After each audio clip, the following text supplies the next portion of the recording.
Hello दोस्तों, हम quantum संख्या के लिए देखिएगा क्वांटम संख्या समझेंगे। क्वांटम संख्या की होती क्या है। अब इसको वैसे क्लास 11th में है और आपको कंपटीशन एग्जाम में बहुत ही सपोर्ट करता है। यहाँ से प्रश्न भी आते हैं कंपटीशन एग्जाम में। ये 4 प्रकार के होते हैं। कौन कौन से? Principal quantum number, azimuthal quantum number, magnetic quantum number और स्पिन क्वांटम नंबर।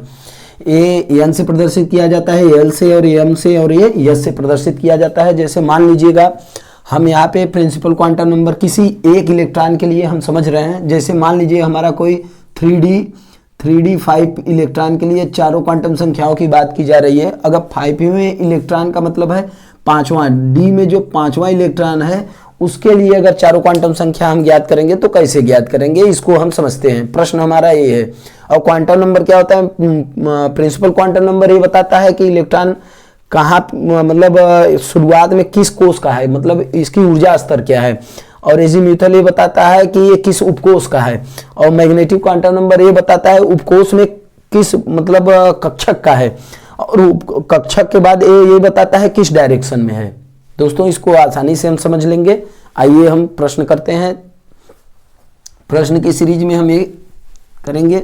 देखिएगा ये हमारा D 3D है, 3D 5 में है। तो 3 का मतलब ये जो होता है, देखिएगा जैसे हम किसी का इलेक्ट्रॉन कॉन्फ़िगरेशन करते हैं, किसी एटम का जब हम इलेक्ट्रॉनिक कॉन्फ़िगरेशन करते हैं तो 1s2 2s2 और 2p6 3s2 3p6 ऐसे हम निकालते हैं। तो जो ये यहाँ पे पहले लगाया गया है यही कोषों की संख्या होती है, यही कोषों की संख्या होती है। तो कोषों की संख्या ए प्रदर्शित करता है। तो यहाँ पे कहीं कहीं आप देखे होंगे कि 1s2 के बजाय कहीं पे n(s2) ऐसे लगा रहता है। तो n बराबर कोषों की संख्या है। तो जो यहाँ पे लिखा रहेगा वो नंबर ऑफ n हो जाएगा, ऐसे समझिएगा। समझ रहे हैं? तो नंबर ऑफ n अगर हो जाएगा तो इससे हम ये समझ रहे हैं कि n का वैल्यू यहाँ पे कितना है। n की वैल्यू आपकी कितनी हो जाएगी? यहाँ पे n की वैल्यू है n = 3। समझ पा रहे हैं? जब n की वैल्यू 3 हो गई तो समझिएगा यहीं पे l का मान क्या होता है? n बराबर, मतलब n-1, l बराबर n-1 क्या होता है? l बराबर n-1। इसमें होता क्या है इसको समझते हैं। देखिएगा अगर संख्या आपकी n की कोई मान लीजिए 3 है तो l का मान कितना हो जाएगा? 3 - 1 = 2 हो जाएगा। ये कितना हो जाएगा? 2। अगर ये 2 हो गया तो उसके लिए हम क्या देखेंगे, यानी कि अब हमारा l का मान, संभावित मान जो आएगा वो 0 1 और 2 आएगा, ऐसा आएगा। लेकिन हम यहां से लेंगे l बराबर कितना? तीनों लेंगे नहीं, लेंगे एक ही। तो लेंगे वो संख्या जो जैसे ये उपकोष को बता देता है। जैसे हम यहाँ पढ़े थे ना n l m और s a। तो l क्या बताता है? उपकोष। तो l उपकोष में कौन सा? a 0 अगर है तो s को बताता है, 1 है तो p को बताता है, और 2 है तो d को बताता है। तो हम यहाँ से संख्या उठाएंगे क्या, हमारा ये मान हो जाएगा क्या? यहाँ पे l बराबर क्या हो जाएगा? l बराबर 2 हो जाएगा। l बराबर 2 हो जाएगा। अगर यहाँ पे संख्या कोई और होती, p होता तो 1 लेते हैं यहाँ पे। दूसरा प्रश्न हम समझाएंगे। अब m बराबर क्या हो जाएगा? m बराबर समझिएगा, m बराबर हम कैसे समझते हैं, यहाँ समझते हैं। तो अगर हम d ब्लॉक में हैं तो उपकोषों की संख्या यहाँ 5 होगी, मतलब कक्षकों की संख्या। उपकोष तो d ही है और कक्षकों की संख्या 5 होगी। तो बीच में 0 हो जाएगा। इस दाएं तरफ प्लस होता है, +1 +2 ऐसे जो भी संख्या बढ़ेगी लगाते जाएंगे। और बाईं तरफ हम क्या करते हैं? -1 और -2 लगाते हैं, मतलब अगर ये संख्या समान है तो। देखिएगा यहाँ पे क्या होता है कि अगर हमारे डी में कितने इलेक्ट्रॉन हैं, इलेक्ट्रॉनों को भर देंगे according to Hund's rule. Hund के नियमानुसार हम इसको भरते हैं। हुंड का नियम हमारा ये कहता है कि पहले इलेक्ट्रॉन अयुग्मित होते हैं, फिर उनका युग्मन होता है। पहले अनपेयर्ड होते हैं, फिर उसके बाद वो पेयर्ड होते हैं। तो देखिएगा 1 2 3 4 और 5, यानी कि पांचवा इलेक्ट्रॉन कहाँ पे है? यहाँ पे है। यानी कि यम का मान क्या हो जाएगा? +2। समझ रहे हैं। फिर भी हमारा प्रश्न अभी कंप्लीट नहीं हुआ, क्योंकि हमें अभी यश की संख्या निकालनी है। ठीक है, यश की संख्या हमको निकालनी है। तो यश के लिए हम क्या करेंगे, यहाँ पे हम ये देखते हैं कि यश की संख्या अभी तक हमको क्या मिला, अभी कक्षक में आए हैं, मतलब कक्षक में इस पोजीशन पे ए इलेक्ट्रॉन है। लेकिन यश क्या होता है, यश क्लॉक और एंटी क्लॉक को बताता है, मतलब ऊपर के डायरेक्शन में या नीचे, मतलब इसका सिर जो है ऊपर है या नीचे है। अगर सिर ऊपर हुआ मतलब कक्षक में इलेक्ट्रॉन ऐसे, अगर पहला इलेक्ट्रॉन ऐसे भरा जाएगा, दूसरा इलेक्ट्रॉन ऐसे भरा जाता है, देखिएगा ऐसे भरा जाता है। तो सभी में क्या है, सिंगल, सभी एक एक इलेक्ट्रॉन ही है। तो इसमें करेंगे क्या हम कि दूसरा इलेक्ट्रॉन अगर भरेगा तब हमारा माइनस होगा, लेकिन अभी तो सब एक एक ही है। तो यहां पे यश बराबर क्या हो जाएगा, प्लस हाफ। क्या हो गया, प्लस हाफ। प्लस हाफ ए बता रहा है, यानी कि हमारा ये क्वांटम नंबर, क्वांटम संख्या निकल के आगे किसकी, 3d5 की।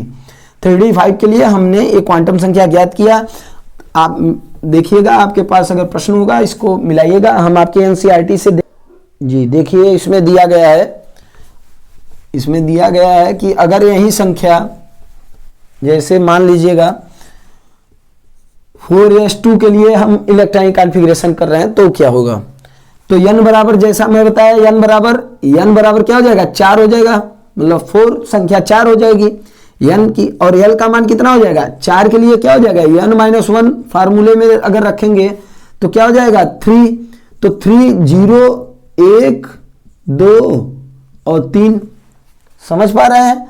तो इसके लिए क्या हो जाएगा, s orbital, p orbital, d orbital और f ऑर्बिटल। तो हम यहाँ पे करेंगे क्या, इसको ले लेंगे, इसकी संख्या ले लेंगे। कौन सी संख्या लेंगे, इसका l का मान लेंगे। तो यहाँ पे हमें यश दिया गया है तो हम यहाँ पे 0 ले लेंगे। तो हमें पता चल गया किस उपकोष में है। यहाँ ये पता करना रहता है कि किस उपकोष में। अगर आप कभी कभी ऐसा होता है कि कई बच्चे गलती कर देते हैं कि 4 अगर देख रहे हैं तो l बराबर n-1 3 ही रख देते हैं, ये गलत है। ऐसा नहीं करेंगे, हम उपकोष को देखते हुए करते हैं। तो उपकोष में हमारा अगर यश उपकोष दिख रहा है तो हम यहाँ 0 रखेंगे। अगर यहाँ पे उपकोष हमारा p दिख रहा है तो हम 1 रखेंगे, मतलब 1 रखेंगे। और अगर यहाँ पे हमारा उपकोष अगर d दिख रहा है तो हम 2 रखेंगे, जैसा कि पिछला क्वेश्चन किए थे। और f बराबर अगर देखेंगे, अगर यहाँ f है तो यहाँ 3 रखेंगे, ऐसे हम रखते हैं। तो m बराबर यहाँ मान क्या हो जाएगा, m बराबर अगर यश है कोष, अगर यश ब्लॉक है तो यश में एक ही बनेगा कोष, इसके कोषों कक्षकों की संख्या क्या हो जाएगी, एक ही होगी। तो इसमें इलेक्ट्रॉन 2 है तो ऐसे पहले ऐसे भरेंगे, दोबारा ऐसे भरते हैं, देखिएगा। तो इसमें हो क्या जाएगा, ऑर्बिटल अगर ऐसे बनाए तो ये 0 हो जाएगा, यानी कि इस इलेक्ट्रॉन के लिए अगर m का मान देखेंगे तो ये 0 ही आएगा, 0 ही आएगा। अगर यश का मान देखेंगे तो क्या हो जाएगा, यश के लिए हमारा प्लस माइनस हाफ है, यश के लिए हमारा प्लस माइनस हाफ है। तो इसमें करेंगे क्या, 2 संख्याएं हैं तो प्लस माइनस हाफ कर दीजिए दोनों के लिए, या फिर आप ऐसा करिए, यहाँ पे अगर अंतिम इलेक्ट्रॉन के लिए पूछा है, मतलब दूसरे इलेक्ट्रॉन के लिए, तो दूसरा इलेक्ट्रॉन नीचे की तरफ है, ऐसे भरा जाएगा, तो इसलिए माइनस हाफ लिख दीजिए। समझ में आ रहा है प्रश्न, आसानी से समझ में आ रहा होगा, बिल्कुल। देखिएगा दूसरा प्रश्न कर रहे हैं। वीडियो पसंद आ रहा है तो सब्सक्राइब और लाइक जरूर करिएगा।